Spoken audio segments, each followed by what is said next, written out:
Hey everyone, welcome to the program today. So, before we get into the main part, I want to make a few announcements. First of all, I am offering a practitioner's training program, and these are for non eye doctors. This is a program which is called Functional Vision Integrative Body. And it's a 1 year program where I teach you the methods that I have developed in physical therapy, educating your clients on how to improve their vision, their brain health, their body health from a physical, emotional, and spiritual perspective. So if you're interested in this program, and by the way, you don't need to be an eye doctor.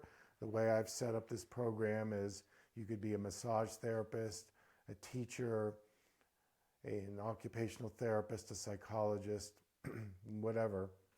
And the program is geared as an educational coaching program, so you won't get in any trouble from any licensing boards, but the information will be very effective in working with your clients. So if you're interested, you can go to my website, drsamburn.com. You can email me appointments@drsamburn.com, and we can have a conversation and see if it's right for you. The other thing is I want to tell you about my membership program. We're on year number 3. I have got so much exclusive content in there. I've got different courses that I have taught and different ideas that I don't want to put on social media, a little too controversial, but in the membership program we're protected with confidentiality. Also, I'm now putting up some of my written blogs that I've done over the years, some really good stuff. And I post 3 or 4 times a week just on the membership. So it's $20 a month. We have a 7-day free trial period. If you want to sign up, you can go to my homepage, drsamburn.com. Under the word vision, you'll see join membership, and you can join for free and check it out and see if it's for you. All right, so in today's show, I'm not going to talk about eyes. In fact, you know what was interesting?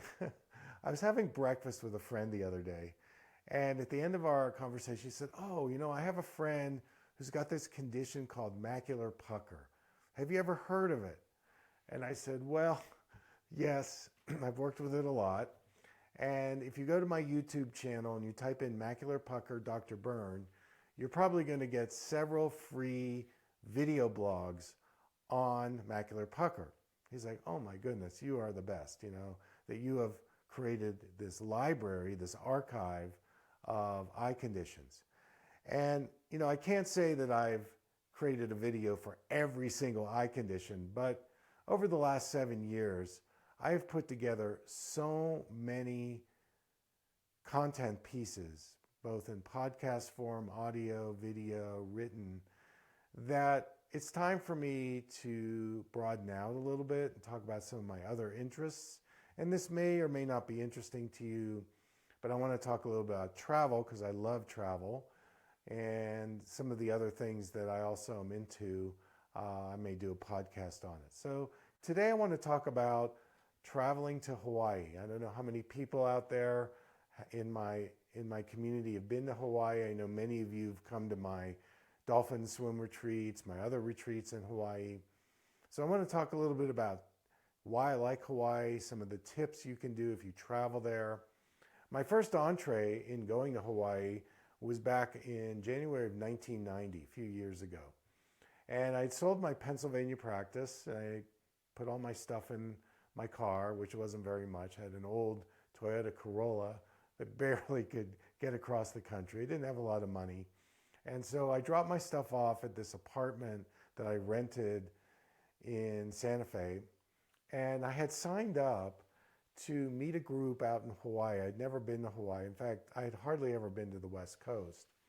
And it was a month-long backpacking trip. I had never done backpacking throughout all the islands of Hawaii. Now, this is back in 1990, before there's been this tourist explosion where it's kind of become Disneyland in a lot of ways, these big resorts and, these big groups and so on. So I remember landing in Maui, and my tour leader, who was a woman, very nice lady, she picked me up, and I had all my, my camping stuff and my backpack, and I met up with the group, and we drove up to Haleakala. Haleakala is this big crater in Maui, and you can camp up at the top, and you can watch the sunrise. So you're actually above the clouds. And it was such an amazing experience. I mean, coming from Pennsylvania, Philadelphia, the East Coast, and Hawaii felt like home to me. I mean, so did Santa Fe, but Hawaii in a different way felt home. It's kind of like a spiritual home. Well, anyways, the next day we packed up our stuff, and they had a van, and they took our van like 14 miles away. We walked through the crater of Haleakala, which I highly recommend, even if you just walk down in it in Maui. It's kind of an otherworldly type of place.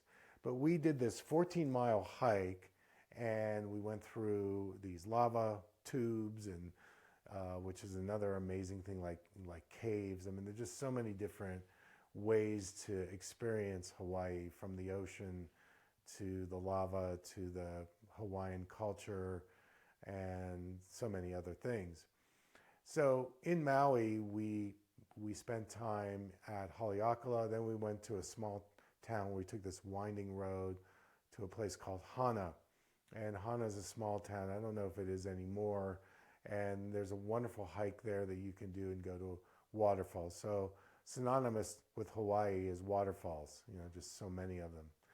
And so we spent about 10 days in Maui, and we had a great time. And then we took a plane and we went to Molokai. Molokai is a very interesting island. Again, at the time, it was very uninhabited. Now I understand there's a lot of tourism there. And we went to the Father Damien church. There was a settlement in Molokai where people suffered leprosy. And so they were all in this community. And I remember we were on top of this vista, and we had to do this really long switchback hike down into the settlement area. And there were still people living there who had leprosy. And we took this school bus through the lava fields, and we got to the church that Father Damien led for these people. So in visiting Father Damien's church, in the backyard, the backside of the church outside, you could look out to the ocean, and there was this big stone rock in the middle of the ocean. And there were white caps out there, and it was so serene and peaceful to be there. Now, Molokai is, it's a fairly uninhabited island. Again, today it has definitely been discovered, but it's still worth going to because it's pretty old Hawaiian in a lot of ways. And we just had the greatest time camping and hiking in Molokai because it was pretty rough and tumble. Well, that's our show for today. I want to thank you so much for tuning in. And until next time, everyone, take good care.